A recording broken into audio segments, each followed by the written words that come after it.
কেন্দ্ৰীয় চৰকাৰে ইতিমধ্যে অষ্টম দৰমহা আয়োগ গঠন কৰিছে। ভাৰতৰ কোনো ৰাজ্যই এতিয়ালৈকে ৰাজ্যিক পৰ্যায়ত ষ্টেট পে কমিশ্যন গঠন কৰা নাই। কিন্তু আজি আমি অসমৰ প্ৰাক্তন অতিৰিক্ত মুখ্য সচিব সুভাষ দাসৰ অধ্যক্ষতাত 8th Assam pay commission constitute কৰাৰ সিদ্ধান্ত লৈছো।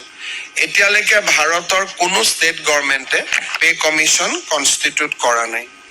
কেন্দ্ৰীয় চৰকাৰে ইতিমধ্যে অষ্টম দৰমহা আয়োগ গঠন কৰিছে।